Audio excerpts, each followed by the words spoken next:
Jose Maria Bordaberry, the former president of Uruguay, is a significant figure in the context of South American dictatorships and is connected to the broader concepts of populism, nationalism, imperialism, and communism mentioned in today's module. His presidency and subsequent dictatorship offer high insights into the political dynamics of the region during the Cold War, particularly in relation to Operation Condor and the covert war in South America. Here's exactly how Bordaberry's regime ties into these concepts. First, we need to begin by understanding the 1973 Uruguay coup d'etat. Jose Maria Bordaberry was democratically elected in 1972, but soon after taking office, he suspended civil liberties to allow the police and military to crack down on leftist oppositional movements. This increased the military's appetite for power, leading to a pressure on Bordaberry to grant them direct influence over politics. On June 27, 1973, Bordaberry dissolved Parliament and established a new Council of State, placing the military in control of civilian affairs, effectively staging a self-coup. This marked the beginning of the civic military dictatorship of Uruguay, which continued to rule until 1895, long after Bordaberry was ousted.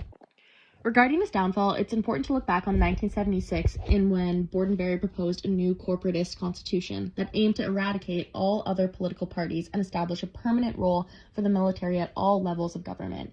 His proposal was so extreme that even the military was wary of concentrating too much power in a single individual. They refused to support it, and this led Bordaberry's removal from power. Further implications of this downfall can also be seen in 2006 when Bordaberry was arrested in connection with the assassination of two legislators as part of Operation Condor, as well as in 2010 when he was sentenced to 30 years in prison for his involvement in these crimes.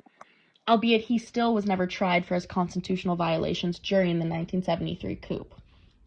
Continuously, when connecting Bordaberry's implications to the ideas of this module today, it's important to look at initial power of popular support when regarding populism.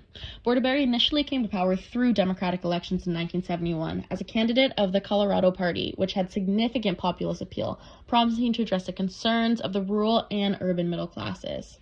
Secondly, populist rhetoric. During his presidency, Bordaberry utilized populist rhetoric to gain support, emphasizing law and order and appealing to the fears of the population about instability and violence attributed to leftist groups. Regarding nationalism, a huge thing with Bordaberry was nationalistic policies. Bordaberry's regime promoted nationalistic policies that aimed at protecting Uruguayan interests against perceived external and internal threats. His government framed its actions as necessary in order to preserve the nation's sovereignty and stability, as well as suppression of opposition. This nationalist agenda was also evident in the repression of opposition groups which were portrayed as threats to national unity and security. Thirdly, when regarding imperialism, U.S. influence was something strong in Bordaberry's government, as it was influenced by U.S. imperialism in the region, particularly through the support and collaboration in Operation Condor, obviously a campaign of political repression and state terror involving South American dictatorships, backed by the U.S. to counteract leftist movements. And secondly, economic policies. Economic policies during his regime were often aligned with U.S. interests, favoring neoliberal economic reforms that benefited foreign investments and multinational corporations, which had been seen as a form of economic imperialism.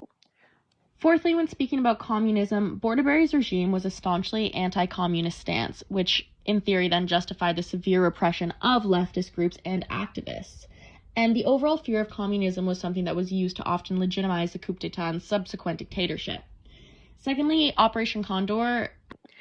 As Bordaberry was a participant in Operation Condor, which aimed to eradicate communist and socialist influence in South America, this collaboration included intelligence sharing, political assassinations, and the suppression of leftist movements across the region.